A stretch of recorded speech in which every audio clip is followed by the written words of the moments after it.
Bom, realmente é algo muito importante do ponto de vista histórico, o fato, por exemplo, do quartel-general do Exército ter que produzir uma cela especial para receber generais que podem vir a ser presos, né?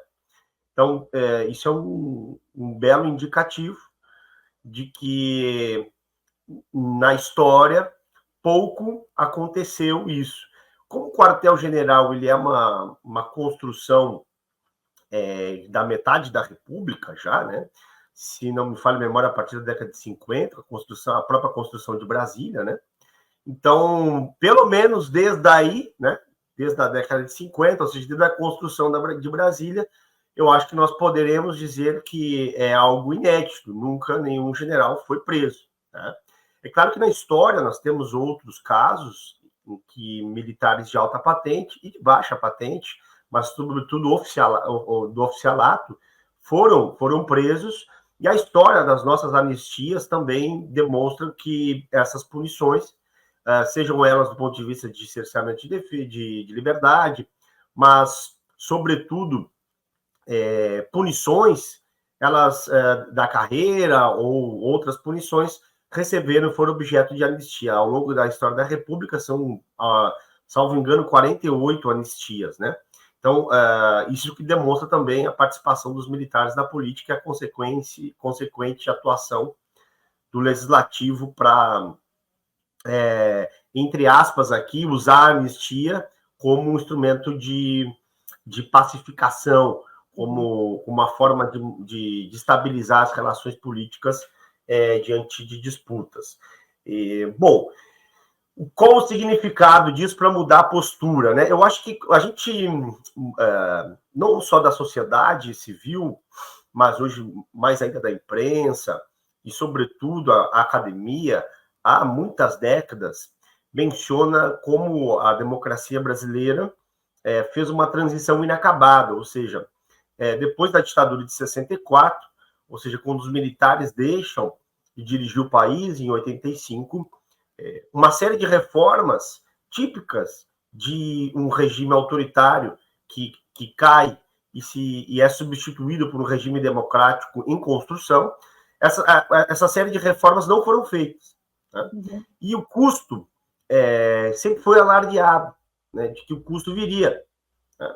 Então, por mais que... E muitos analistas, muitos atores políticos se iludiram de que os militares não seriam mais uma ameaça à democracia, mesmo não tendo essas reformas, né? Uhum. Ou seja, por conta do meio, né, a caserna deveria se adaptar por conta própria.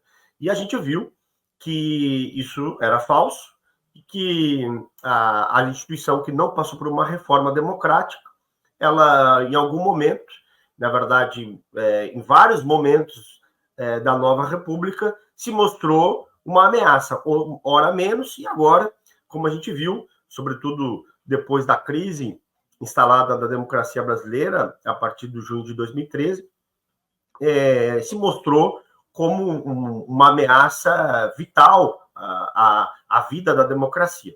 Então, eu acredito que no momento que se rompe com uma tradição histórica, ou se rompe com esse erro histórico, do ponto de vista de não existir reformas e não existir responsabilização, melhor dizendo, paramilitares que descumprem a lei, militares que cometem violações sistemáticas de direitos humanos e, sobretudo, que violam a Constituição e o princípio democrático.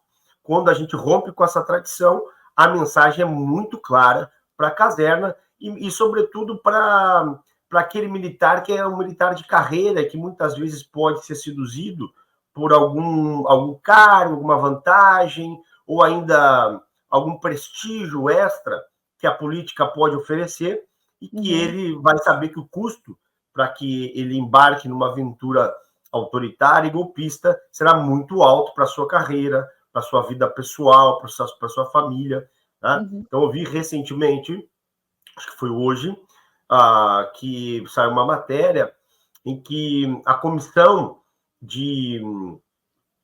que define a ascensão na carreira para o generalato né, sobretudo em relação ao mérito, que é uma comissão formada por 18 generais, já decidiu não promover o Mauro Cid, né?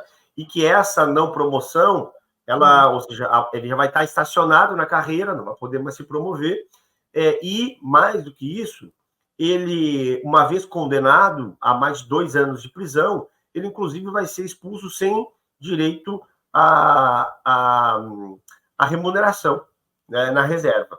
E isso é um impacto muito grande na carreira de um profissional militar que percorreu uma carreira pública, de Estado, que tem estabilidade, tem uma série de privilégios em relação às carreiras civis.